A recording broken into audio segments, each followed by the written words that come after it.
Son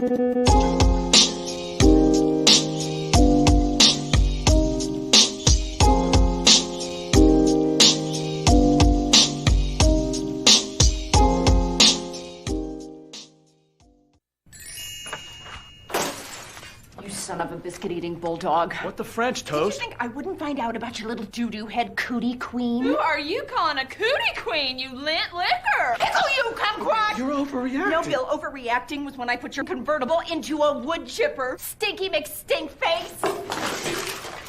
You Hoboken. Fabulous. New Orbit Raspberry Mint cleans another dirty mouth. For a good clean feeling, no matter what. A lint liquor. Yeah, what's a lint liquor? That's really odd. I never heard that phrase before. What a weird commercial. I love it. I love it. That chick's pretty famous, the British chick, for doing that. Apparently she did 1 million of them back in the old days. Oh, I remember her. Yeah, I mean, I didn't remember her, but she's in a couple of documentaries on gum that I noticed. Yeah, I mean, she was like the regular, kind of like Florence for Progressive, or Can You Hear Me Now guy, Maytag repairman. Right. Well, welcome to the history of gum, brought to you by Nabisco. Yes. And Wrigley.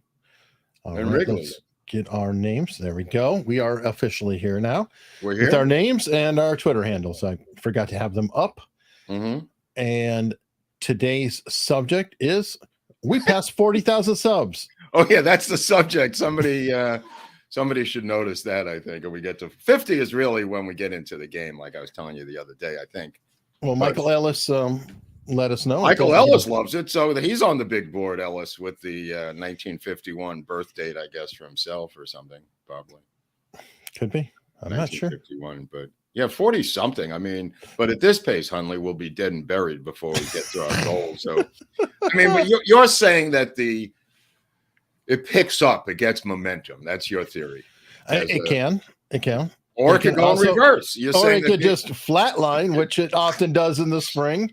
Right. There's something about the spring that Hunley's been telling me about where people just, I don't know, they don't get out of bed or they don't watch the show. Or I think they actually go outside. They go outside or something. They find sunshine and they do things. And it's like, what the hell are you doing? You're supposed to be watching YouTube and us, you freaks. Well, what if we get nothing? What if we get no subs? And then for the whole March and April, we get no subs. Then what? You know what we'd have? We'd have the Yiddish word of the day, bupkis. Nothing. Bupkis means nothing. And if we get bupkis in the spring, we're screwed, Hunley. That's true. That's true. But today isn't bupkis. Today's not about gum. Right. Yeah, today's the history of bubble gum. Well, no, it's both gums. We'll get into chewing and bubble. I mean, but you set it up like Wrigley versus Adams, which is true too. Awesome. Oh, well, look at this. And Little Rock is here to celebrate with us too. Great to see you. He just finished trial and working on order and actually got a notification. See, notifications occasionally work. Everybody give them a shot. But then you'll follow us on Twitter, follow us on Locals. And did you see that guy who wrote about the history of subscribing yesterday in the comments? It was like 20 paragraphs long of why I didn't finish the whole thing. It just went on for days about subscribing. I didn't really understand his whole take on it, but he said he started on YouTube before there was subscribing, like in 2005. Okay. Well, then yes. I couldn't discern if he actually was angry or agreeing with us. It was kind of like I didn't understand what the point of view was. I'm not sure, but Outlaw Pete is a new sub, and we're happy to have you. Yeah, that is true. Okay, so today's subject is on gum. And, well, we did a cola war, so I'm guessing I kind of got the idea from that because this has some similar overtones. And the overtones that I really like are not about the history of gum going back to the Mayans and the Finns 5,000 years ago. I mean, those were people just eating the sap out of a tree. That's not what I'm talking about. Like there's some sort of gummy crap that you could take out of a tree in Finland, or like the Mayans and the Aztec did. What I'm talking about is the American capitalism and the industrialization and the inventiveness of the gums that were invented in the 1850s and became modern flavored gum. That's what I'm talking about, you know, because like the cola, what I'm trying to demonstrate with these different things is the ingenuity of Americans, if that makes any sense to anybody. Sure. And, Well, this is culture. I mean, this is like Right, full right. on pop culture Right. in our country. And Right. So I'm not into the science of gum. I'm more, or the world history of gum. I'm more into the Americanization, the mass employment of people who got jobs because of gum, the inventiveness, the competitiveness between the two entities. In this case, Wrigley versus Adams, New York versus Chicago. That stuff interests me. That stuff interests me. Right. And foreshadow, we are going to be doing one ultimately on Entenmann's versus Little Debbie, I think. Or at Oh, least right. their Yeah. sport. Yeah. So- Yeah. That's right. I forgot about that one. Yeah. But there's some elements of this out of Chattanooga, which I'll get to later. But just to go back and just explain this, the sapodilla tree, just again to contradict what I just said, but the sapodilla tree, which is going to come into the storyline, which is in southern Mexico and in the Yucatan, is what the Mayans and later the Aztecs used for gum. And the reason that's important is because we're going to get to the Mexican connection to this thing, which is important. The Aztecs, and this is really strange, the Spanish noted that to chew gum was considered effeminate among the Aztecs. And the prostitutes of the Aztecs, if there is such a thing, were the ones who chewed gum.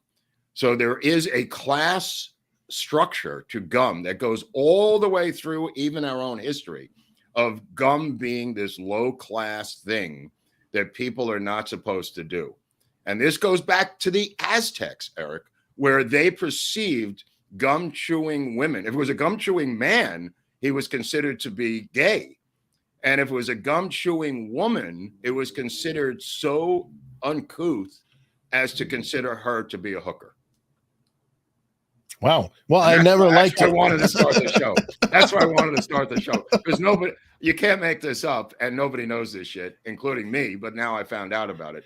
So if you go to the first real gum, was this guy named Curtis in 1848 out of Maine. The Curtis family creates a gum using the spruce trees in Maine. So the gum, again, this is not modern gum, but it's like the first American gum in 1848.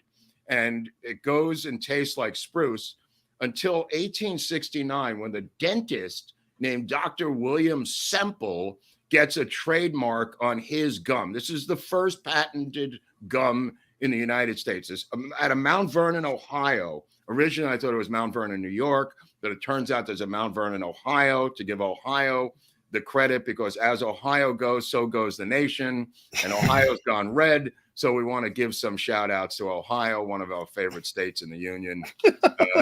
This week, along with Florida and Texas. So anyway, so Dr. Semple in 1869 puts together the first real gum with a patent. And how does he make it? Makes it out of course, rubber. He makes it out of rubber. He makes it out of sugar. He makes it out of licorice, and he puts in charcoal. So it's 4 things to make gum. 4 in that particular case. Later on, there'll be something else. You said charcoal. Yeah, he uses charcoal. Yeah, and rubber. Yum. And rubber. Yeah. Of course. I mean, how else would you make gum? Yeah, yeah. Charcoal, licorice, and sugar and rubber. Now, the reason that the early gums were invented or created or used was for cleaning of the mouth, oral health, digestion of food. You're creating saliva. There's a reason for gum. It's not just something that we put in our mouth to chew. There is a medical, indigenous reason that cultures going back 5,000 years in Finland chewed resinous substances off of trees. Sap, resin, bark, whatever the crap was, it was designed for all kinds of internal health. Teeth, breath, saliva, digestion. That's why the charcoal, I believe, is in Semple's gum, because charcoal is used for digestive purposes even today. No, it's absorbent, extremely absorbent for filtering and Right.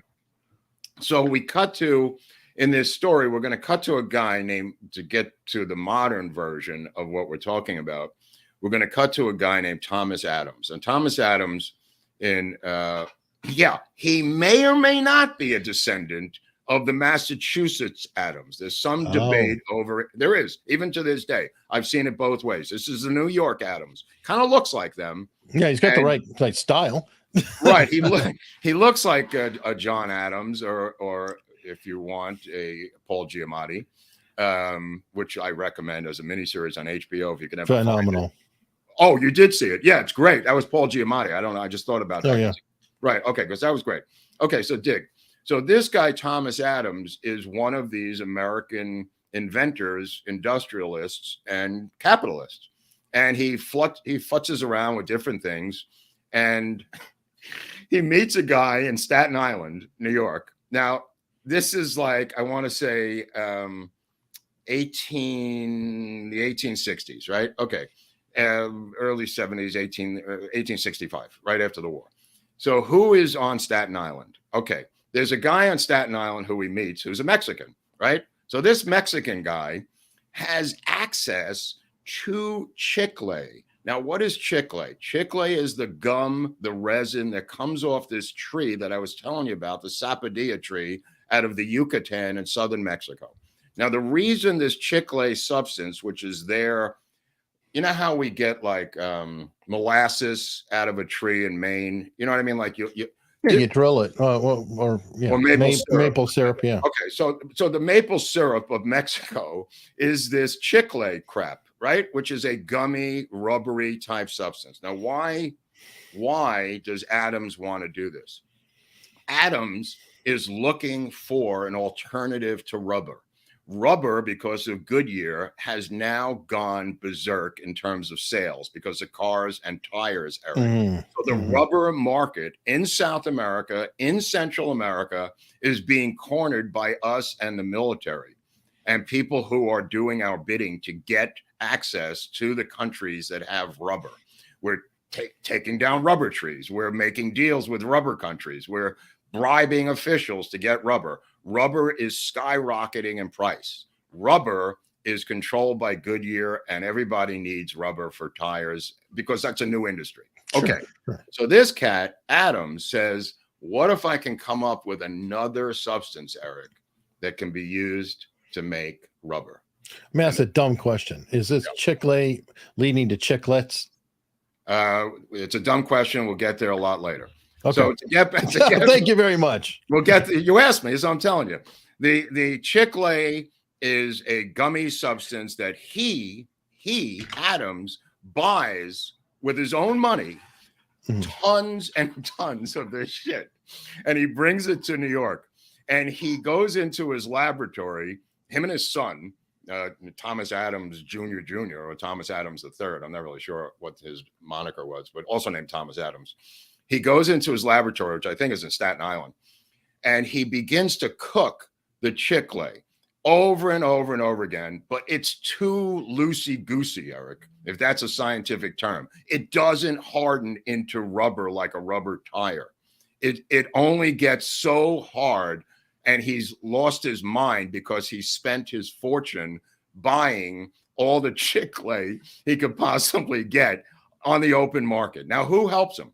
This Mexican guy in Staten Island. Now, why is this Mexican guy on Staten Island? Who is he? Well, if some people may have looked at history, maybe they haven't. The guy in Mexico is the guy from Mexico living in Staten Island is on the balls of his ass.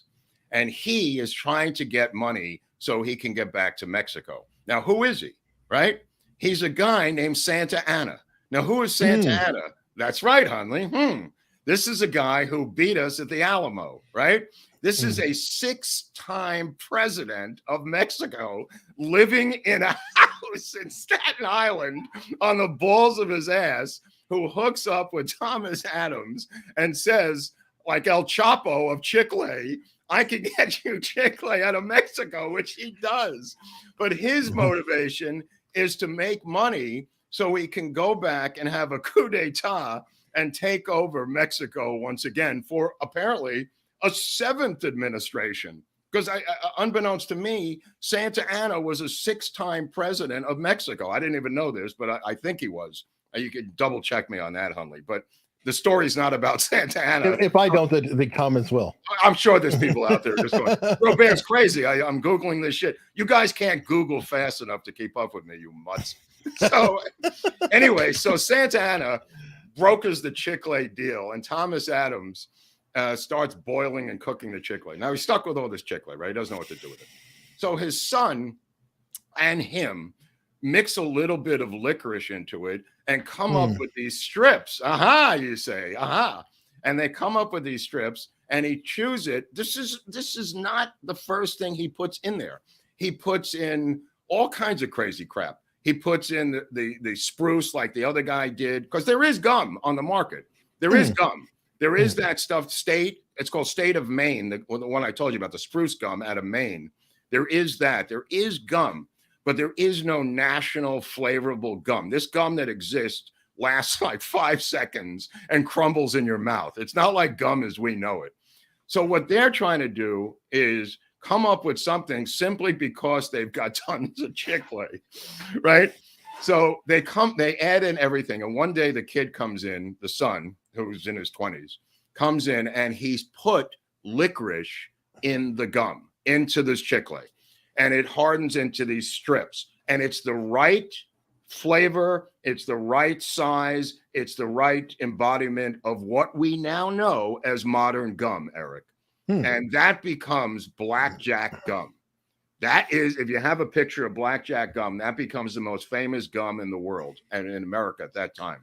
It's a light blue package. And yeah, here it is. Here's an ad for blackjack. That's Adams's name in the right-hand corner, and Adams blackjack gum. Okay, dig.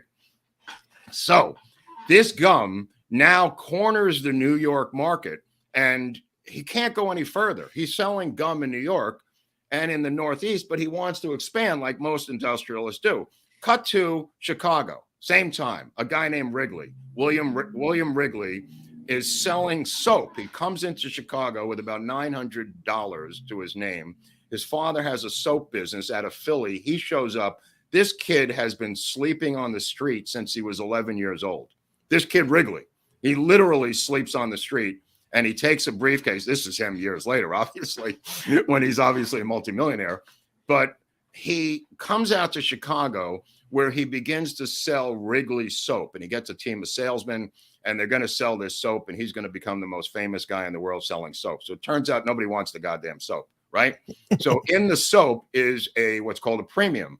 Like when you give away something with something you bought, right? Okay, which will come up later with baseball cards, because the premium in the baseball cards is going to be gum. So that's a premium with the baseball. Cracker Jacks, different Cracker Jacks, exactly right. Okay, so the premium, he's giving away umbrellas, he's giving away all kinds of crap in Chicago, but nobody wants the soap. What do they want? The gum that comes with the soap. So all of a sudden, the salesmen come back and they go, "Boss, you're never going to believe it." And he goes, "What?" He doesn't give a shit what he's selling, Wrigley. Wrigley is not addicted to gum. He is a capitalist through and through. He's not even a megalomaniac.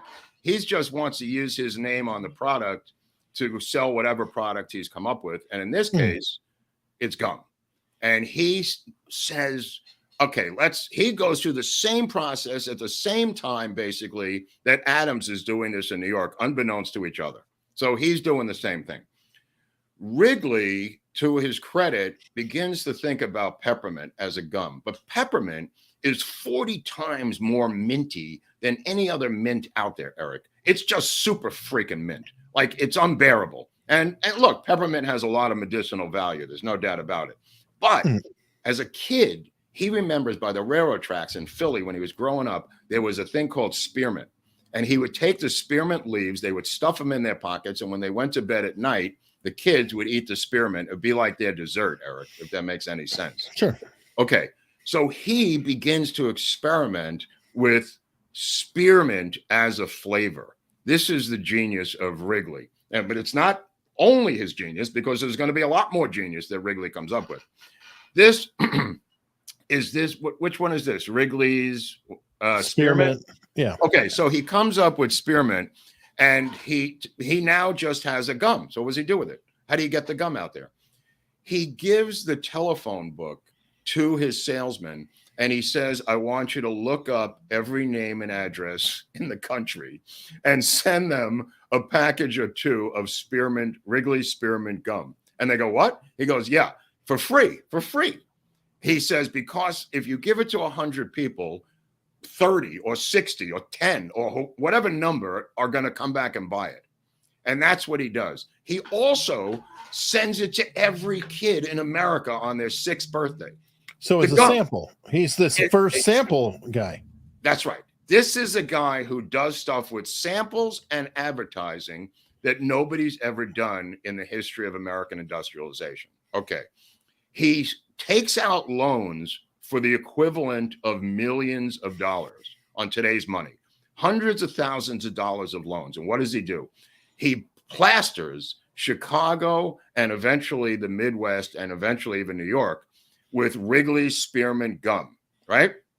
He then, okay, when you get off the train, I think it was Atlantic City to Trenton and the reverse, it was like 90 miles of train or 100 miles of train. And there's walls on the side of the tracks.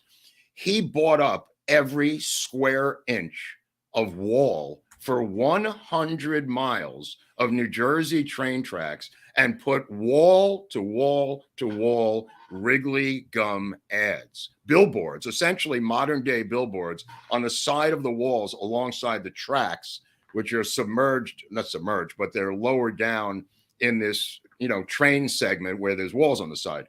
So all you're looking at from Atlantic City to Trenton outside the window of the train, which used to be stone walls, is now Wrigley's ads. Okay. And nobody's ever done this, Eric. Okay. Cut back to New York. We got Adams. Adams is freaking out. How do I expand? I got this guy Wrigley in Chicago starting to encroach on my market. What do I do? He goes, and this is weird. He gets stuck in the subway. Now, the subway was elevated back then. So he's on the elevated subway, the old man. And the old man comes into the office and he's embittered that he got stuck on the elevated subway landing because no train showed up. And it took him an hour to get back to the office. This is in Manhattan, right? So he says, you got that, those people there, they're just standing there doing nothing, Eric, right? He goes, if only we could sell them some gum. You know what I mean? He goes, his son said, well, maybe if we had gum there, people could buy it. But Pop, how do they get it? Because some people are waiting an hour for a train. Other people are there for 3 seconds for a train, Eric. You know what I mean? It's hard to make a transaction, if you think about it, not at a train station. I'm talking about a subway station where the train could show up in 3 seconds. And you got it, especially in New York, because you got 81 miles. You got 81 miles of New York City, Manhattan subway train tracks alone. Okay. And the train could come in 3 minutes, 3 seconds, or 30 minutes. So anyway, what Adams comes up with is genius. And this is absolute why I like doing this show. You ready for this? Adams invents the vending machine. That's right. You didn't come up with it. You're sitting there. No big deal. Doesn't exist, Hunley. He invents it. You put in a penny, you pull a lever, and you get Adams gum in a wooden box with a lever that drops the gum when the penny goes in. He invents this, Hunley. He invents this. And he puts them in every subway station in New York. And he begins to make millions of dollars. That's why he's Adams and you're Hunley. Okay? That's the difference between the push buttons. That's why you've got a day job and Adams's name is still on a package of Dentine gum. Anyway, so he begins to make millions of dollars because of the vending machine. Now, vending machines take off. There's all kinds of vending machines after that. Now, what happens with Wrigley?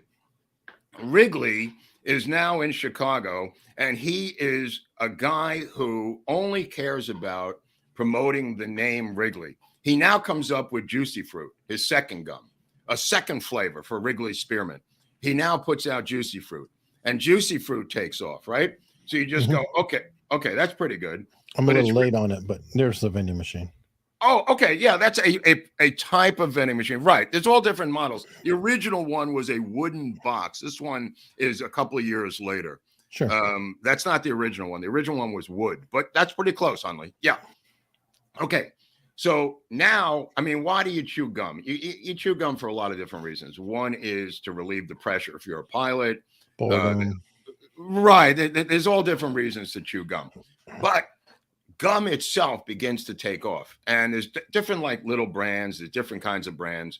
What happens is the father of Adams, the Adams father, turns the corporation over to his son. His son wants to make his bones out of New York. So the son calls in Beeman, he calls in the other companies, and he says, sit down, I want to talk to all of you. And all of them sit down, they hate each other's guts, right? This is Beeman's, Pepsin Gum, there's a couple other little companies. So the Adams kid says, look, all of us have gotten wealthy off my dad's idea. He says, now we could fight each other. Yeah, there's the other one, right? There's the original box. That's kind of an interesting piece of folklore right there. So the kid says to the competitors, we can continue to spend hundreds of thousands of dollars against each other, or we can combine into a combine like the mafia, forming one corporation, a conglomerate of gum. And we could take on the rest of the gum. Now, this is almost like an illegal monopoly, Eric. This is like the robber barons of gum. Yeah, right? big gum, like big tobacco. Right. So I don't even know if it's illegal at this point, or legal or not. No, because this is pre-Roosevelt, I think. Right. Antitrust. So, right. This is the 1920s. So they begin to form a conglomerate of gum, and they go, all right, we got to destroy Wrigley. So Wrigley is asked to join the conglomerate, and he says, screw you. I am an independent industrialist, capitalist. And I don't know if you have a picture of them making gum. There might be an industrial photo of a couple of people working on gum, a couple of ladies. Yeah, okay. This is in Brooklyn, which will become the gum capital of America, as will Chicago. So, I mean, it really becomes the two nerve centers because of Wrigley and Adams here. This is in Brooklyn. They're pulling and making gum. Tons of chicle goes into this stuff. They begin to make an artificial chicle, which doesn't cost them as much money. They begin to develop that, which becomes easier for them to make cheaper gum. But that being said, what does Wrigley do in Chicago? He buys the Chicago Cubs. And he begins to build a stadium for them because he doesn't care about baseball. It's not about baseball. It's about Wrigley. So he names the stadium Wrigley Field. Now, it's not the first Wrigley Field because there's a Wrigley Field in Los Angeles owned by Wrigley right here, right in my backyard. That's right. Nobody even knows that. Long gone, 1969, destroyed, but was the home of the California Angels when they became a franchise of the American League. And it goes back to the Cubs as their AAA affiliate back in 1921. So there is the exact same stadium as Wrigley Field in Chicago, and it's called Wrigley Field in Los Angeles, owned by Wrigley. But he's not done. He discovers Catalina Island off the coast of LA. And on Catalina Island, he builds the entire city of Avalon to promote his gum. And to this day, we take boats, and I was there last year. You take a ferry to go to Catalina Island, which is all developed by Wrigley, which is now a conservancy, which you can now go camping at, that now has buffalo all over the island. That's right, buffalo. You heard it here first. Giant bison roam the island of Catalina off the coast of LA. In one of the strangest animal odysseys since Tusco the elephant being killed by LSD, thousands of bison roam the earth of Catalina Island because of the Wrigley Conservancy that built up this island, which now had, in the 1920s, and even now, has massive 5-star hotels on the island, which you don't know about because you're not from out here. And you take these luxury, not luxury, but they're ferries that go to the island 2 or 3, 4, 5, 6 times a day. So it's like 20 miles, right? So you can go to the other side of the island, which I'll put some photos up on Locals, Eric, of my adventures on Catalina. Uh-oh. Right. Okay. On Catalina, you'll see these camp. You can rent a cabin, which I like to do, and there are these canvas cabins that have wood floors, wood tops, and canvas sides. I'll show photos on Locals if people want to go to Locals, unstructured.locals.com, I think is where we live. Yep, right down. Look in the bottom. See Mark's ticker. Breaking news. Go to Locals. So, okay, so the bison are on Catalina. He comes up with another piece of genius, Wrigley. What does he do? This is kind of echoes what happened with Coca-Cola with sugar in World War II. In World War I and later in World War II, he gives every soldier Wrigley Spearmint gum. And he gets the army and the government to subsidize his operation. Sheer genius. Adams misses the boat. Adams doesn't. Did he include it in their rats? Because I know that they all had a cigarette as part of their T-Rats. Yep. I wouldn't be surprised if they had a piece of gum. gum. No. You wouldn't be surprised at all because that's a fact. That's a historical fact. And there's plenty of statements by the military talking about how we cannot allow the soldiers to get dry mouth under fire, scared shitless because of gunfire. And the gum provides some carbohydrates. It allows them to have moisture in their mouth. And in fact, when the Germans are retreating and they poison the wells in France, the gum allows them to have bodily fluid because they can't drink the water in France. I mean, it has all kinds of military connotations. In fact, in World War, what's that? So it was legit for once. Oh, no, absolutely. And he proved that it was legit, and he made a fortune off of the army in both wars. So there are people in the United States, again, getting back to the original class thing with the Aztec hookers, which I've never explored. I've never had an Aztecian hooker yet, but who knows, in my life, it could end up happening. But the reality of it is a lot of people in the upper class of the United States hated gum. They hated the chewing of gum. They thought it was low class. And indeed, it was a working class thing, Eric. So this particular woman, I love to read these things. This is a letter to the New York Times written by a woman who hates gum, right? But it's written at the end of World War I. And she really hates gum, this lady. And she is so upset about gum that she feels compelled, and her name was Gertrude Atherton. This was published in 1918, a letter to the New York Times, talking about gum. Dreadful, this is her. This is to the New York Times. Dreadful, nay, hideous news comes from France, Hunley. Once more, I invoke the powerful aid of the New York Times to right a wrong. I have heard from reliable authority that all of France has fallen victim to the vulgarest of American habits, Eric. Not accepting the justly renowned toothpick, I fear that the French jaw is working as one. The great and famous generals, in their scant leaves of absence, promenade the boulevards, grinding away like a historic cow on its cud. Oh, shades of pre-war Paris, when the world sat to her feet and humbly learned all that it knew of fashion, of style, of supreme elegance, Eric.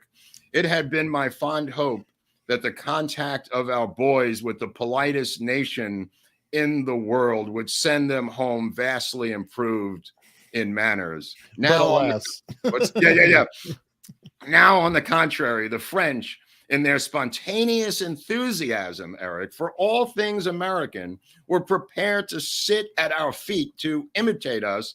And this beautiful enthusiasm appears to have done something dreadful to their famous powers of cool discrimination as well as their ironic souls. So she's completely embittered that the French.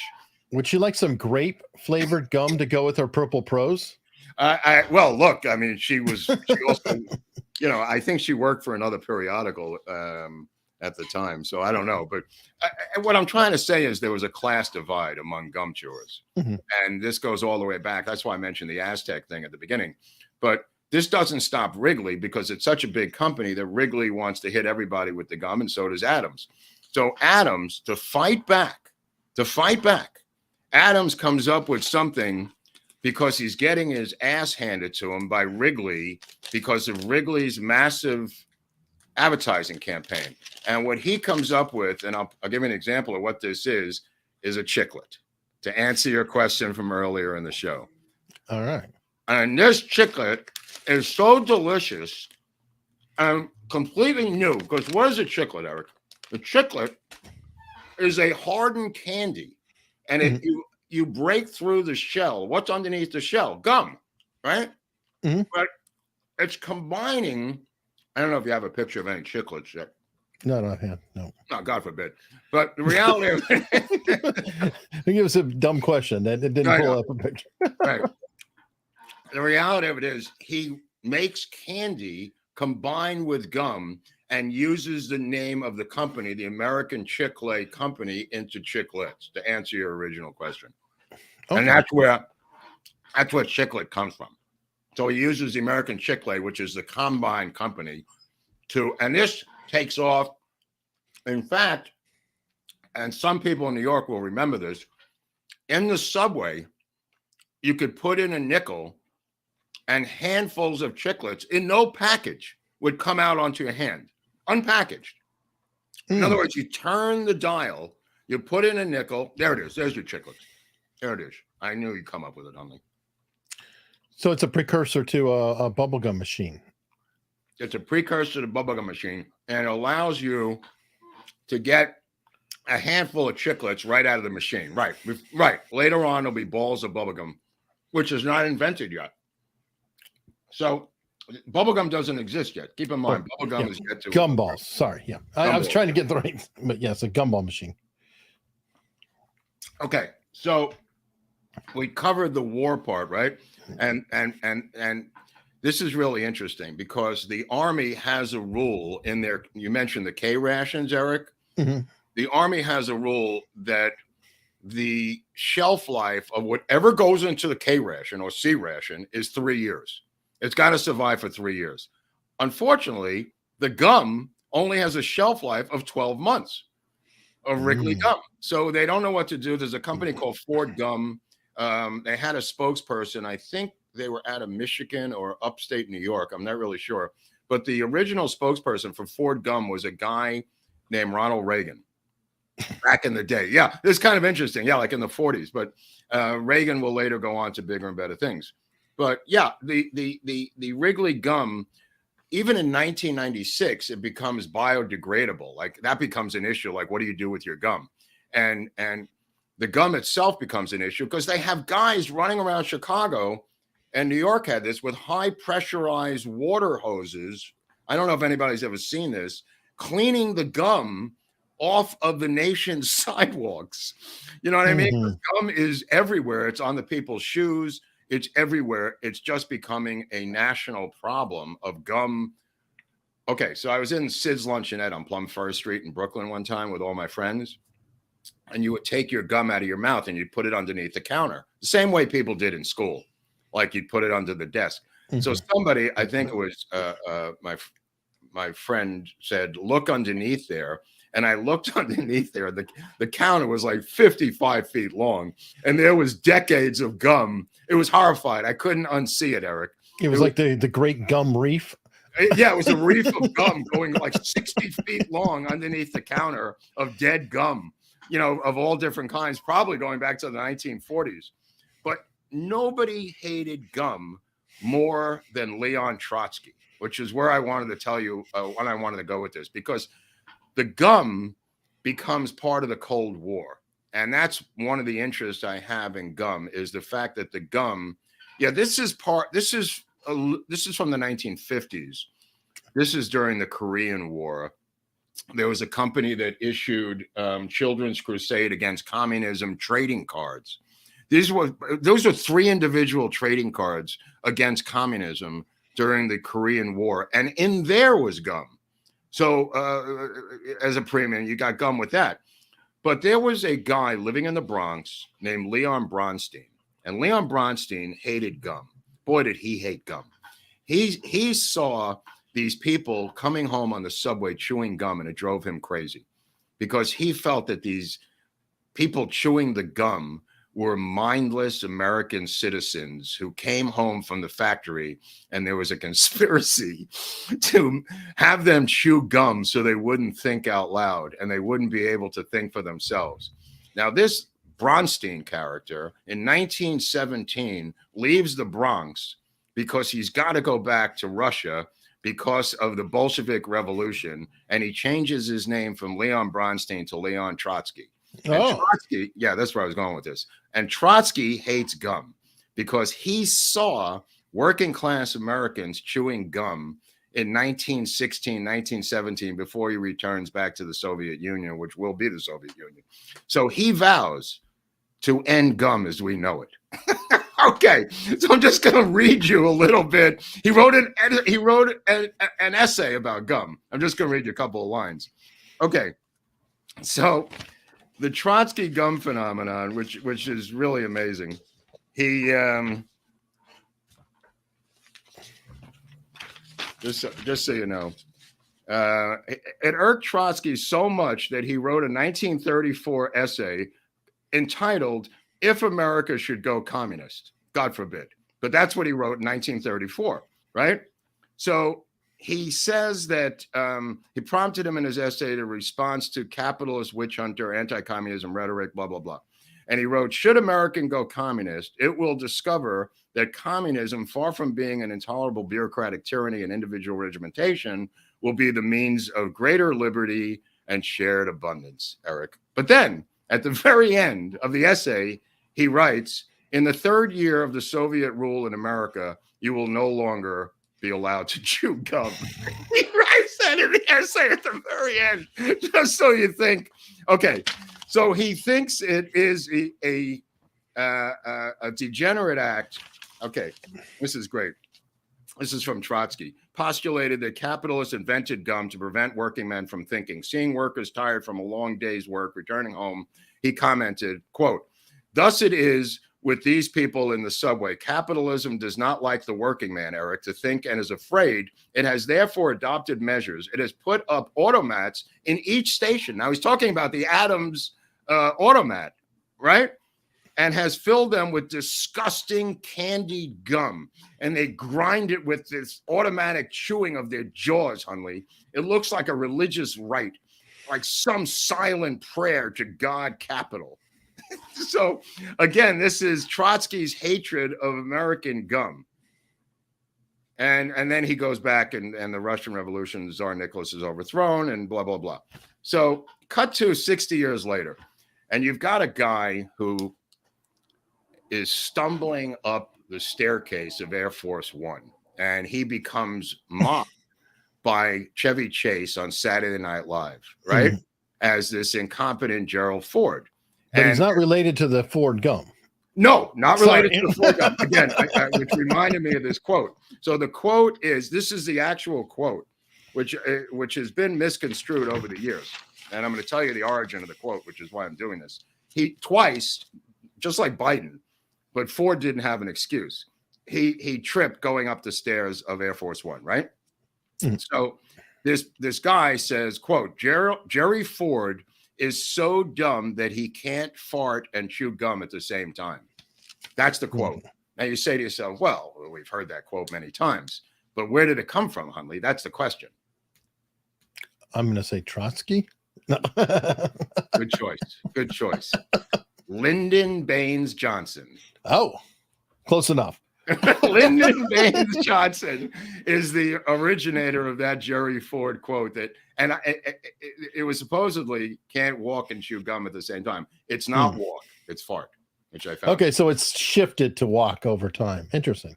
Right. Yeah. And he gets no recognition for the quote. Good. I had to dig that out of my LBJ paraphernalia in my storage facility. And folks, you can check out multiple LBJ episodes on this channel. And if Robert Caro ever finishes that book, you might have another source of different LBJ stuff. Okay, so think about the movies and how gum has become so prevalent in the movies, where just one comes to mind, which is The Right Stuff with Sam Shepard, where he plays Chuck Yeager and he keeps taking a stick of Beeman's as part of the screen business in the movie. If anybody remembers The Right Stuff, Chuck Yeager, according to the movie, does not have the right stuff and does not become an astronaut, but becomes the pilot of the X-15. What is this here? This is a compilation of No, yeah, you're yeah, talking yeah. about movies. You know, it's Right. This gum, is why a not? bunch of movies. Yeah, this is kind of cute. This is from So while you're talking, we can look at the. right, right. So anyway, so yeah, so Sam Shepard keeps asking for a stick of Beemans, if you recall the movie, people at home. But getting back to the Cold War, which is where I wanted to go, in 1975, the Canadian hockey team, which is not the national team, it was like their minor league, one step below their top team in Canada, goes on a tour of the Soviet Union to play the Soviets, I believe, in Moscow at an arena. So the Canadian hockey team brings gum with them. Big mistake. And they start to give out gum to the spectators. This starts the famous stampede in 1975 that kills 21 teenage attendees of the hockey tournament and injures hundreds and hundreds of others. Yeah, you got to be a gumshoe to do this kind of work. The Canadian hockey stampede, as it was called, in 1975 occurs because there is no gum in the Soviet Union because of Trotsky. Those people are dead because of a They Jewish want gum so badly. Right, They no. want gum. Give me gum. Well, the Canadians start giving it out nicely. You know, they start Because they're handing it out. Canadians. They're like, Yeah, oh, they're okay, slightly, okay. which starts a stampede similar to the Who in Cincinnati, breaking the glass and killing all those people at the rock concert in Cincinnati years later, or maybe not years later. It might have. I don't know what year that was. People in the comment section may be able to tell me when everyone was crushed to death at the Who concert in Cincinnati when they were trying to get in. But this was a similar event in 1975. So what happens in 1976? The Soviets decide to make gum. So they begin to make gum. And I've been talking to my Soviet friends this morning about the Soviet gum, who now live in the United States, right? So they said to me, the gum was so bad, was so atrocious, that you couldn't blow a bubble. And if you chewed it, it fell apart in your mouth. And so they made like a fruit gum. They used fruit. That was the only thing they had. They made a strawberry gum, an apple gum, an orange gum. But the gum, they didn't have the ability to make gum like we did. So again, like the soda with Pepsi, with Khrushchev and Nixon, gum now becomes part of the Cold War, which is where I was going with this thing, and leads to the complete collapse of the Soviet Union. I'm only slightly kidding, but it does exacerbate the capitalism versus communism. Well, that and Levi's and all of this stuff. No, all of it, right? The soda wars, the gum, the cars, the fact that you got to get rock and roll culture. Rock and roll, which is my theory. You know, I mean, bringing down Eastern Europe, the Beatles, and you know, all of that pop culture, and why the CIA. If you want to see, what's the name of the episode, Eric? Which one? CIA and the art world. I think. Yeah, we have CIA and art. Yep, we have 4 CIA episodes. All are worth it. Right, but I'm saying, and specifically about the Cold War and art. Oh, for sure. But I know people would. I grew up with it. I knew at least one family that went and visited the Soviet Union, and they used Levi's to pay for the trip. Oh yeah, absolutely. They were so valuable that they literally would just pack them in the suitcase, sell them there, and come out with a free trip. Here's a photo of a Soviet gum maker. You know, I mean, there was really they didn't have the industrial, obviously, wherewithal that we had to be able to, you know, take a guy like Wrigley who becomes a multi-millionaire from gum. I mean, nothing speaks Americana more than that. And even to this day, I mean, Wrigley is probably the most famous brand. Yeah, there he is throwing out the first ball, I think, one season there in Wrigley Field. And again, the guy couldn't care less about the Cubs. Maybe he was a Cub fan. I don't know. But the reality of it is Wrigley Field is probably the most famous name of a ballpark other than Yankee Stadium, I guess. Yankee Stadium, Wrigley Field. It's about equal. I don't know. Well, I think he started all that too, because now every field and stadium is a corporate name, right? Right. That came, the bidding for that came later on, but the owner putting your name on it, like Charles Ebbets owned the Brooklyn Dodgers, so that became Ebbets Field. But later on, they auctioned off like Citi Field, where the Mets now play. Of course, here is, I don't know, this is Rick Aguilera of the Mets, 1986 Mets, but that was at Shea, and now it's Citi Field. Like Shea was named after Shea, who was a like Robert Moses was a guy in New York. But Citi Field bid for the name Citi Field as a corporation. So that's a different corporate world now. But back then, a lot of times it was named after the owner of the team. God, what a terrible name to bid for. Citi Field. It's like, I'm like, that sounds like they didn't have a name and they just said, oh, it's a Citi Field. There are some that are so bad. The arena where the Lakers play now is called the Cryptocurrency Arena. Think about that one. It's called the Crypto. I mean, there's so many bad ones now because Comiskey Park. Yeah, I mean, Charles Comiskey made the ball players paint the ballpark in the off season with brushes because he owned them. That's why Comiskey. That's why 8 Men Out is a movie that John Sayles directed. That's got John Cusack in it and a whole mess, including John Sayles, who was in the movie as one of the sports writers. And Studs Terkel is in the movie, by the way. Fantastic weekend pick. If you want to see a great movie about this time period, watch 8 Men Out. Because in 8 Men Out, you see the brutality of Charles Comiskey, who owns Comiskey Park, who owns the team. And they hate his guts so much that they throw the 1919 World Series because of their hatred of Charles Comiskey, a brutal owner of a baseball team, who makes them paint the entire stadium, Hunley, in the offseason. Because they're under, contract with him. Like other guys would just go away and disappear. Not with Comiskey. He made them work in the offseason painting the park. Their revenge was the 1919 Black Sox, of which we're going to do an episode, and was the name of the National Lampoon softball team I was on, where we had all kinds of swag and uniforms that said the 1919 National Lampoon Black Sox, which was the name of our team.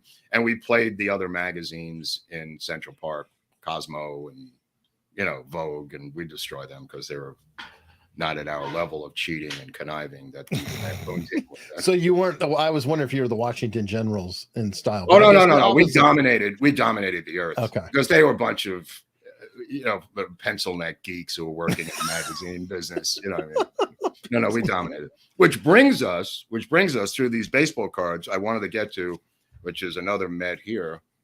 Oh, it's Wally Backman. Look at that. There's a famous Met, second baseman for the Mets. Who's this guy? Here's an obscure guy, Gary Carter, for you Montreal fans who rue the day he ever became a Met. Okay, so these are Fleer cards, by the way. Who's that? Oh, it's Mookie Wilson. These are Fleer cards, and there was another company that will come on. Fleer has gum in it. That's why I'm mentioning the cards, which is a premium come on to buy the cards. And this goes back, if Eric was showing me before the show, if you want to show some of the original cards that Eric found at the Hunley Pavilion. Yeah, here's an obscure baseball player who originally, like we were talking about before the game, these were in cigarette packs. Like this one here. This one here was in a cigarette pack, and they did not like it, the players, because kids were buying the cigarettes to get the cards.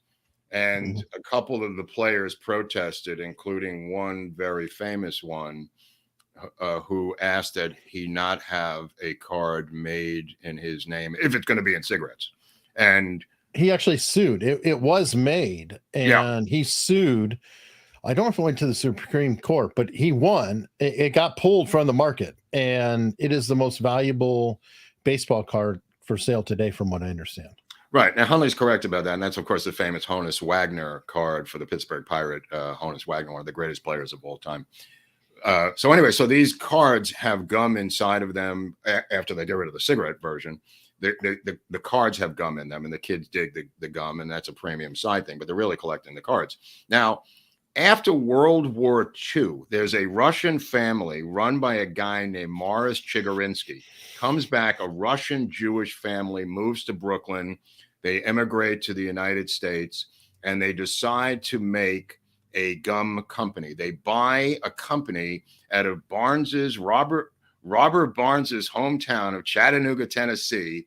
They buy a company called Topps Candy Company out of Chattanooga, and they bring it to Brooklyn, and they begin to make baseball cards called Topps baseball cards. Now, this Chigurinsky names a gum separately from that called Bazooka. And why is it called Bazooka?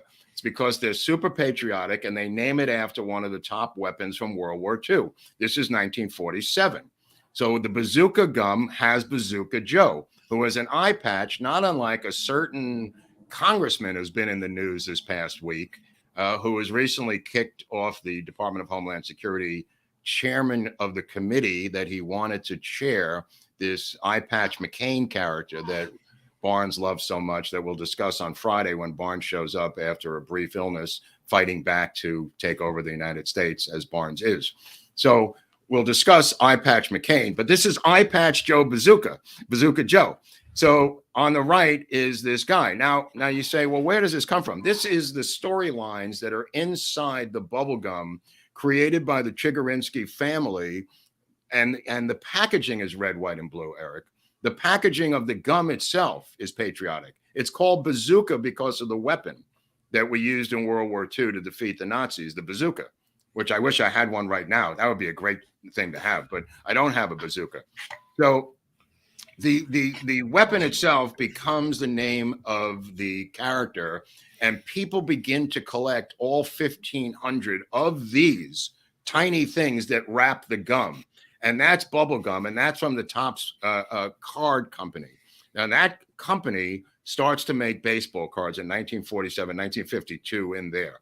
Now, how do I know this? I know this because a woman named Elaine Bloom was a secretary at Topps in Brooklyn, and she was able to get thousands of boxes of cards like you would see here. This box, this is all filled with baseball cards, right? So Elaine Bloom was able to smuggle them out of Topps. There's a whole series, let's say, right? You might have had those, right? I mean, right. 65. Okay. Yeah. So Elaine Bloom would bring them home to her husband, Jack Bloom. And these were my grandparents. So Elaine Bloom, my grandmother, made me the king of baseball cards in Sheepshead Bay and Coney Island when I was growing up. I had more baseball cards than any kid in Brooklyn simply because my grandmother worked at Topps Trading Card Company as a secretary, Eric. I didn't care about the gum. The gum was stale. I chucked the gum into the sewer. I couldn't care less about the gum. I would take two cards that were the same. In other words, if you had doubles of this, right? Mm-hmm. You would glue them together, the tails, and then you'd flip them, and you couldn't lose because it was a trick card. You would then also glue the heads together, forming a tail card, and you would keep this secret. This is really inside baseball, but cards. I guess there's a statute of limitations. There's a statute of limitations on this. I don't think I could be prosecuted. But you'd have your stack of cards, and you'd pull out your tail card and flip it really quickly and take the whole pile. Now, you'd say, well, why did you need so many cards? You already had millions. That's true. I was a pig. I shouldn't have done it. And I defeated many of my neighborhood friends because of my dominance in the card industry from my grandmother, Elaine. Did you have cards like this too? Beetle cards? Yeah, they did come out with all kinds of different kind of cards. Yes. I didn't care that much about those, but she did bring home other oddball kind of spin-off cards that they came up with at Topps. Now, the irony is that the Chigurinsky family now has expanded to Israel, where the Bazooka Joe is in Hebrew, and it's one of the biggest cult items in Tel Aviv to this day. The Bazooka Joe, I don't know what he's called in Hebrew, but what's a good J name? And what's that? I was like Bazooka. I was trying to think what's a good J. Oh yeah. Bazooka Abraham. I mean, it's not J, but Bazooka Moses, who is in Israel. But Jacob. Bazooka Jacob, yeah, who's in Israel. But yeah, so the gum situation is such a part of Americana. The Cold War, Wrigley, absolutely involved in fighting the Soviets, the employment of tens of thousands of people who worked in Brooklyn in the gum industry and in Chicago, Eric. These were, big, high paying industrial factory jobs that people could raise a family before we moved stupidly every factory we ever had to China, including finally aspirin. And that was like the last factory. Vitamin C and aspirin in New Jersey were moved to China, where at some point a former president mentioned that we don't even make our own aspirin or vitamin C any longer, that's made over there. And now we have some sort of problem with them. I'm not sure. Are there Chinese baseball cards? I don't think so. But I'll tell you this. One thing I saw was that the Chinese have, the CCCP has made a battle helmet, Eric, which you might be interested as a former Army man. They've made a battle helmet which has a button on it that blows your head off. If you're caught or wounded, you can push the button to blow yourself to smithereens. Or the commander can push the button and blow you to smithereens inside the helmet. Or I could take it off and throw it at the commander. Somebody else said that. I'm not really sure, but I like that idea. What's the newspaper that's run by the former Chinese, the American newspaper? Epoch Times. Epoch Times had a video on it this week. It's really fascinating. If you can find the editor, he shows photos of the helmet, how they're bragging about it in China, how it not only if you're wounded or don't want to get captured, you could blow yourself up, or they could do it for you. Like you said, the commander could do it if you're captured. Well, I'm just thinking that would be, think of Full Metal Jacket as the scene and be like, oh, who's next? Right. Private Pile. Right. Oh my God. Anyway, so yeah, I mean, these are some of the things that, now there's diet gum, there's organic gum, there's health gums, there's all different kinds of gum, because gum changes with the American culture. It's one thing I learned about gum. It's not stagnant. It changes. And that's why I said that I just got this in the mail from Amazon. This is pure chiclet gum that's made with xylitol. I was showing this to Eric before the show. Xylitol. Who owns it? What's that? Who owns Pure? Is it Wrigley or is it? No, it's a separate company made out of Toronto, actually. I was looking at that before the show. Yeah.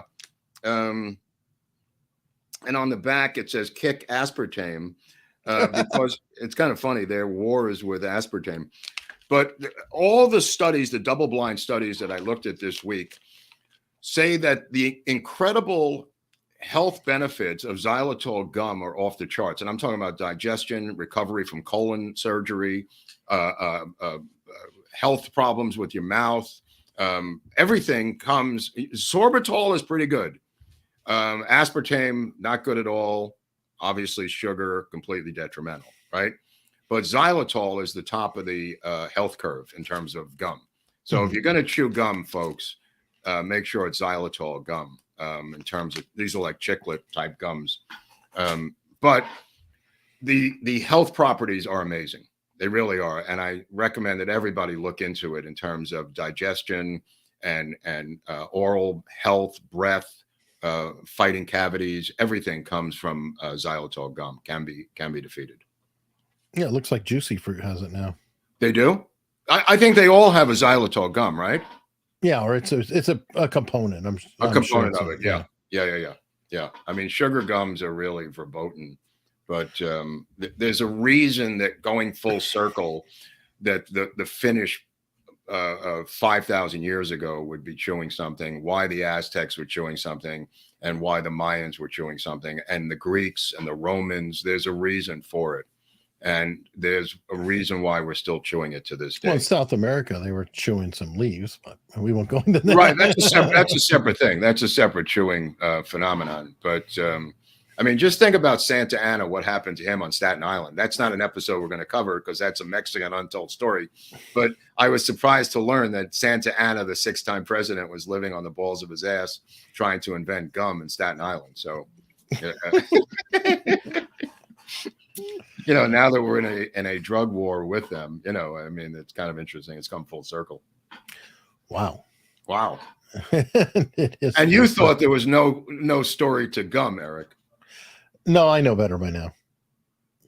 I've been around you for 10 minutes. Yeah, when I latch onto something, there's something there because I become like a junkyard dog, and I start like digging into it. And I go, "Oh my god, that's bizarre." Once I hit the Santa Ana thing, I was like, "Holy crap, this is a weird story." I love the Wrigley versus Adams, and then the son. By the way, all of their sons succeeded them. The Wrigleys, up until even now, I think there's a Wrigley great grandson running Wrigley. Oh, really? Okay. Adams just recently sold out a couple of years ago to some sort of cake company or some company, I forget. I kind of miss these old industrialist families. There's Right, very few left. right, I think. right. I think Johnson and Johnson still has some family in there, but there's not a lot out there. Well, the money's just too strong to take them out. I mean, with Coke and Pepsi, it wasn't family; it was more CEOs and corporate. But still, the innovations were really profound that those CEOs were able to come up with. But these original family guys running it, I find to be a real piece of Americana. I mean, I don't know. I mean, I guess in you have Fiat in Italy, Eric, or car companies like in Europe. Ferrari, right? I guess that would be the closest thing to what we have. Lamborghini and Ferrari against each other. Yeah, right. But I mean, we invented gum; they didn't. We did not. I mean, they did not. You are correct. Right. No, I mean these things forever. I mean, gum is just symbolic of a million things that we've invented and done this too. And I was explaining to someone last night. Tell me what Europe has invented in the time we've invented all these things. I'm talking about the past 150 years. What is the equivalent of Europe doing this? Where are the big factories in Europe making gum? What I mean? Yeah. There's nothing.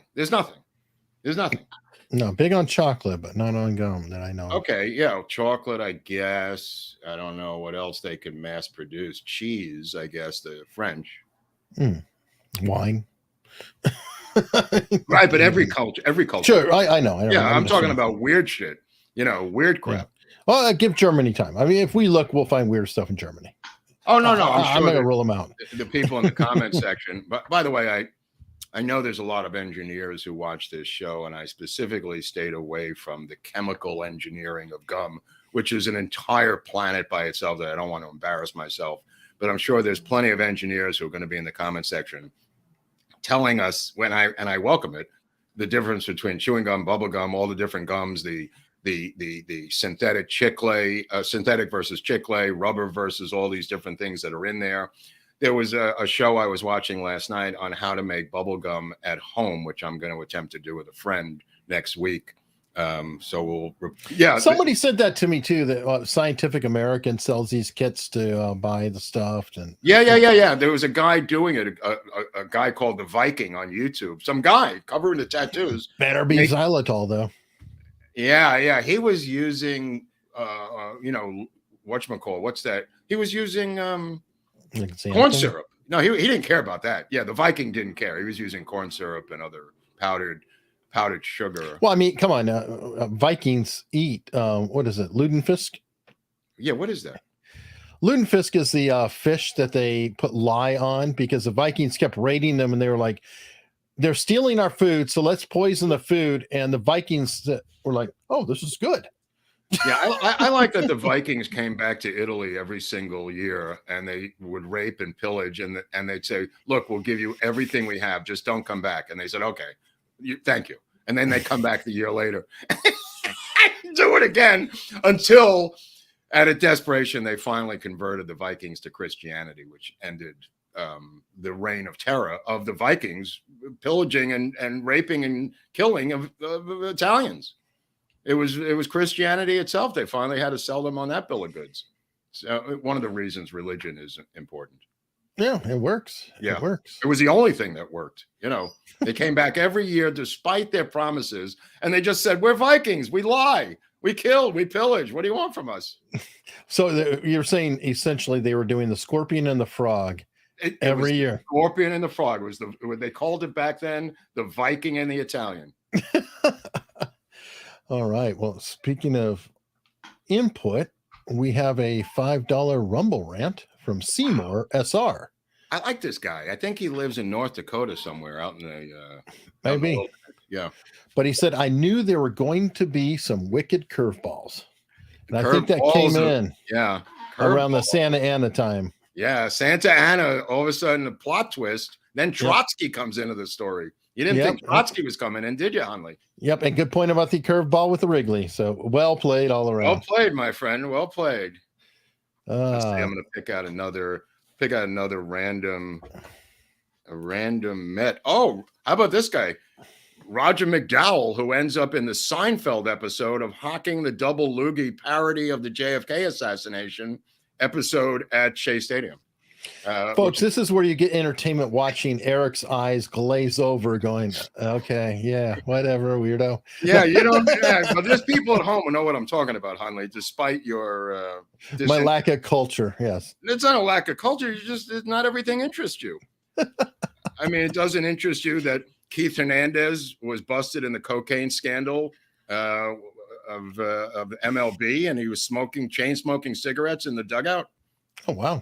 Yeah, you didn't, and guzzling black cups of coffee during the entire game. Well, nice. So he found a way to counter his cigarette habit with energy. Well, it's just an energy drink, right? No. Richard Adams. That's how we had to curse growing up Mormon. Not sure what that means. But out of context, I missed it, but can't wait to hear about the smoking gum. Oh, we didn't get into smoking. Well, the guy's name was Adams. Maybe he was related to the Adams family. I don't know, but that's two M's. Oh, two M's. Can't wait to hear about the smoking gum. Yeah, I don't know if you looked into nicotine gum or any of that, but that is a good health gum. I think it was a parody of Smoking Gun. It might have been a JFK reference there. I don't know, unless he's talking about. It could be talking about nicotine gum. Could be. I mean, that is very interesting. Remember Horseshack from Welcome Back, Kotter? No. The actor. People know who Horseshack is. He's dead now.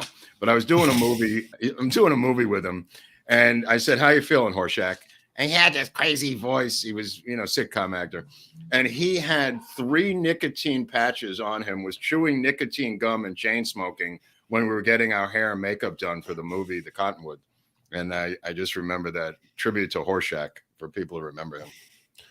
That's impressive. So I know. No, it was crazy. 3 nicotine patches and 3 nicotine patches, chewing Nicorette gum and chain smoking, trying to kick nicotine. Well, then that is a whole new level. Welcome Back, Kotter, it opens up with Brooklyn, the 4th largest city in America, and it's got Vinnie Barbarino and John Travolta's first big hit. Welcome Back, Kotter with Gabe Kaplan, Gabe Kapler. It's Gabe Kaplan, because Gabe Kapler is the manager of the Giants, the hated Giants up north. Used to play for the Dodgers, but Gabe Kaplan was the actor who became won the championship of poker one year in Las Vegas. Who was the teacher in the show Welcome Back, Kotter? He plays Kotter in the show Welcome Back, Kotter. And I think he passed away a couple of years ago too. He did. Okay, all right. Well, a tribute to him too. All right. Beverly Fitch wants to say that is very interesting. Your little story about class divisions and gum chewing. I'm an old lady, and my mom and my friends chewed gum, and I always thought it was low class. There you go. You should write a letter to the New York Times. Well, I will tell you that there are some people who do chew it in a manner, or historically have, like, the pink ladies type of vibe with grease, where they just sit there and chew with their mouth open. Right. Gum has been a class warfare division of the waitress, clacking the gum or whatever it is. There's been a divide in the American culture over gum, which fascinates me, of course. All right. Things to do. My favorite show. Let's go. Well, we're going. Thank you. Tink Mosey thinks that gum is Drek. Drek? Okay. Well, that's a Yiddish word. Now that one's out. I can't use that one next week. Sure you can. Idaho Fireman. I know. Okay.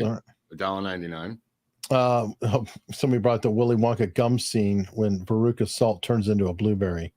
That's a classic. I don't remember that. I don't remember the movie that well, Willy Wonka. Check it out sometime. That'd be good weekend viewing too. Gene Wilder, Willy Wonka. Great. Yeah. Absolutely. I mean, anything with Gene Wilder. I mean, 2 pounds from Craig. 2 pounds from England. Pasha Maya, I have gum. What does he say? I love gum, but do you remember the scene from Miracle on 34th Street where Chris tries bubble gum?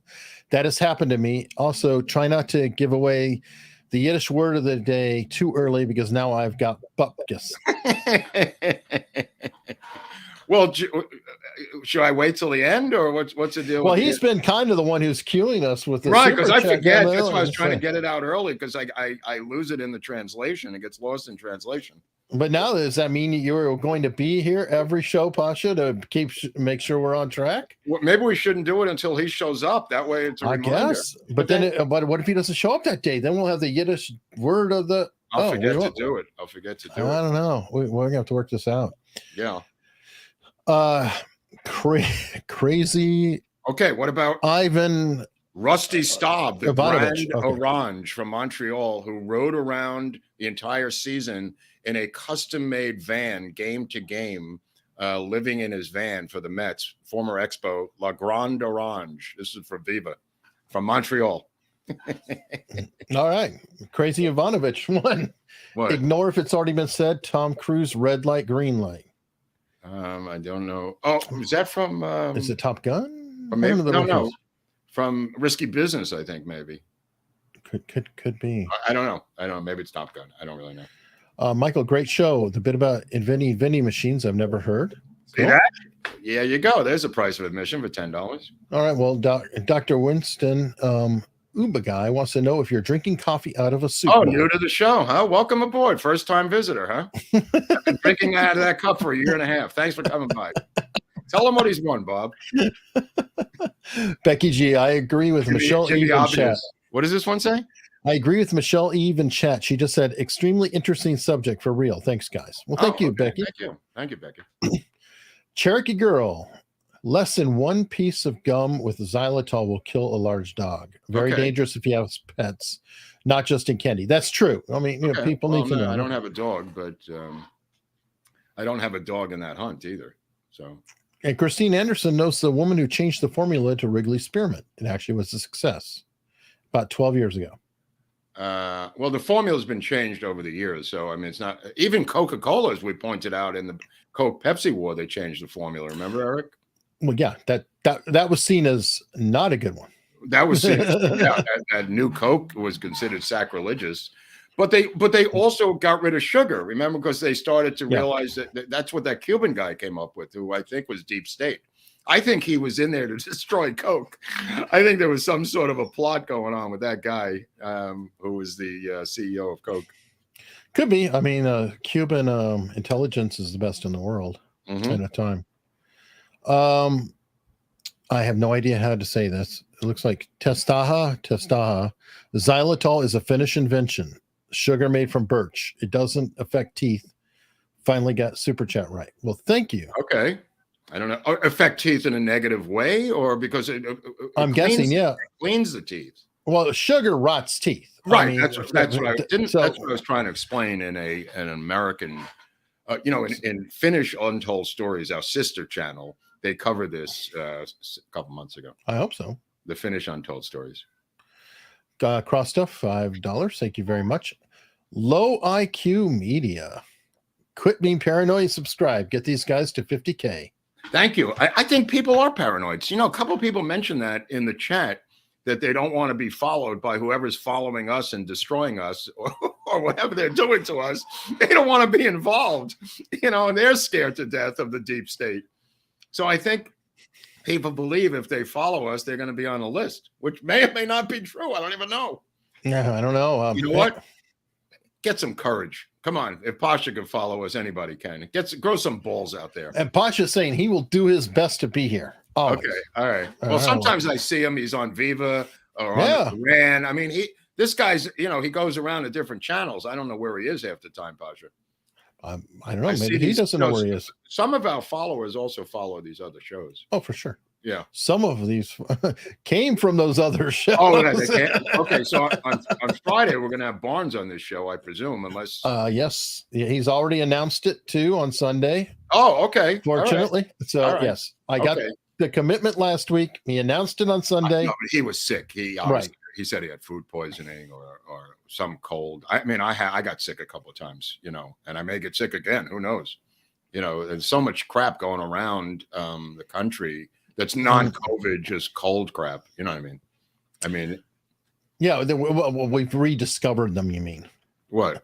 We rediscovered the flu and rediscovered rediscovered all these other things that we've all always these had. other normal things that you get. You know, that's not the end of the They're world. back. They're back for a limited time only. You can get an incredible common cold. Yes, you have to stay in bed. It's not only the coof anymore. All right, now we have Georgina. Fun She's episode back. and loving the sense of humor. Thank you, Georgina. You know, it's not all about blowing the president's head off on this channel. Okay. I know there's a lot of people out there who love the JFK series, but we're not a JFK channel. There's plenty of other psycho channels to go to if you want to see bad information on JFK. We have other subjects we cover that are upbeat, like soda and gum. Right. So instead of blowing off a head, we blow bubbles. We blow bubbles, and oh yeah, look at that. Is that the world's largest one? It was at the time this was taken. I don't know if it's been beaten or not. A couple years ago. That's yeah. It's amazing that it's the circumference is perfect because of the source, I think, of air coming through. I was reading about, again, one of these engineers will write about it in the comments. If you understand why the circumference is perfectly round, please let us know in the comment section down below, where you could find all of our links to me and Hunley, PayPal, the dog, the book Rehab Nation that I wrote, the hats you can buy, all the tchotchkes. There goes another word I can't use. You can't go too far on that. Gone. That's it. No more tchotchkes. Gotta save some Yiddish for later. You know what? They'll make new ones because it's a language that has a lot of words. All right. And, you know, language, Yvonne. Thank you, Crow Stuff. Language comes and goes. And Pasha. Whatever you do, don't finish untold stories. Right. Finish untold stories. Oh. Finish. Okay. I got it. Well, okay. Well played. I don't think we're ever going to. I mean, I looked at that list that Hunley and I put together. There's still, you know, and every week people are telling us, hey, do the story of my uncle. He was a sailor with Popeye. You know, we get all these, you know, my father fought with General Pershing in Pershing Square. You know, we get all those people, which obviously. I want to hear about it. Sure. No, I know my suggestions, but most of the time we are not going to do a show that's suggested. Most of the time. Simply because we have a list a mile long, and remember to subscribe so we can get through the list. Like Hunley and I have a list, a master list of stories. And, you know, the reason I was going to say this was I looked at the list and crossed off for the first time half of the stories, Eric, that's on that master list that we've already done. See, but I've got another list that has the things that have popped up out of his head. This gum episode was not on the original list. It kind of came in over time. I had a gum epiphany. Yeah. So you know what though? It's going to happen. And this might be like a little mini series. Store in Minsk called GUM, G-U-M. And it stands for three Russian, if somebody could remind me, some of my Russian friends, it's like the Macy's of Minsk. And Oswald, just a little trivia. Oswald had to go into that department store repeatedly to buy things to see what was in there and see how much it cost. And he bought like electrical stuff, and he, on purpose, to write down in his diary what was available in Russian department stores. And he went into gum all the time, which we will eventually get to by November 22nd of 2023, because that will be the final episodes of the JFK series. I'm sorry, it'll eventually come to an end with Oswald in a multiple episode finale at some, hopefully, November. No, but I'm saying hopefully November 22nd, 2023. That'd be nice. I mean, which will be the 60th anniversary of the assassination of JFK. So we're going to keep getting these tangential characters. Like, I mean, how many people have looked at that Bowden episode that we did on Braden? No, Braden's doing well. Mac Bowden's still the big winner. Or no, wait. No, Mac Wallace. You're thinking of Yeah, Mac I'm sorry. I get all mixed up. Yeah, Right. Mac Wallace is still the champ. Right. Yeah. What I'm trying to say is I have other guys that are of Right. that level of importance in the assassination that we haven't done yet. That are unknown or kind of unknown people that are floating around the zeitgeist. And I don't mean the guys who are fraudulent. I'm not going to go after just to do an episode of some fraudulent guy to prove he's fraudulent. I'm talking about real guys who are really involved. Yeah, definitely. Rumble rant from Seymour SR following up. Guys, I'm stuck in Minnesota, not North Dakota. Minnesota. I'm sorry. I take that back. I'm sorry. What did I say? North Dakota? I guess. Right. The accent is similar. I mean, if you listen, I mean, to him, it's probably radically different, but I've had a number of girlfriends from St. Paul, and we also have seen Fargo, the movie, and the accents. Yeah. Yeah, because they're not that far away from each other. So No, that's why I said that. Yeah, that's why I said that. And they're a little influenced by Wisconsin politics posers. is different than Minnesota politics now. Minnesota has gone completely blue and has become like some socialist nation state up there. Well, that's the Swedish versus the Nordic, and Barnes talks about that really deeply. He's really into that, Barnes. Yeah, I'm into cheese. I just ordered some brie cheese for tomorrow that'll be delivered because I'm now back addicted to brie cheese again. So who's ever coming over to my house tomorrow will be enjoying brie cheese, or at least having it. Or at least having it, yeah. But did they make a cheese in Minnesota, Eric? Well, Wisconsin's known for it, but I'm sure they make cheese there too. But I don't know. All right. I have no idea. I know. But my favorite thing is, where is Swiss cheese invented? Wisconsin. Oh, that's interesting. That's interesting. Let me see. Blatant localism. Mark, ever met Lee Ving from the band Fear? Okay. No, I don't know the band Fear, and I don't know. I mean, I've heard vaguely of the band Fear, and I don't know about. I think they're Misfits type. Yeah. Well, my favorite is the Toilet Boys. So if they played with the Toilet Boys, that would be a great double bill. Fear, Toilet Boys, Misfits. That would be a great triple bill. All right. I once asked Devo, Bob Mothersbaugh, who had played with the Toilet Boys as Devo on the same bill. And I said, if you guys got it, there was some fight. Oh, that's what it was. Bob was telling me a fight they got into with the crowd or something. And I said, do you think you could defeat the Toilet Boys in a fight between the bands? And Bob Mothersbaugh of Devo assured me that they could take the Toilet Boys. So then you're describing a fight between the flower pots and the toilet bowls? Yes. And it was a not a real fight, but it was theoretical. And Bob assured me that that they could take the Toilet Boys. And again, I don't even know why we were having this conversation. It was a theoretical conversation. Of course, I had busted Bob for having the Devo flower pot band. I found out what the source of their music was. And it was a band called the Monks, which were a bunch of American GIs out of West Germany. And he just cracked up laughing, and no one had ever busted him on it. Devo stole their act from the Monks. And anybody want to go Google that crap, good luck, because the Monks were the original Devo, my friends. Wow. Yeah. Okay. All right. A few more super chats just came in. Beverly Fitch. Gum is the shopping area at Red Square in Moscow. And then Pasha followed up saying Gum is general universal merchandise, i.e. store. Okay. All right. But I there are Russian words for it, I guess. But maybe that's it. Maybe that's what it means. Yeah. Okay. Department store. Maybe that's it. Yeah. Any movie recommendations? The Warren B movie was solid. The Warren B movie might have been Parallax View. The Warren Beatty movie. I'm guessing. What did I just say? Didn't I say a movie at the beginning of the show? I think you said a movie. I don't even remember. That was a long time ago. It's like I did mention a movie. Oh, 8 Men Out. Oh, okay. There you go. 8 Men Out. Yeah, there you go. About Charles Comiskey and throwing the World Series in 1919. All right.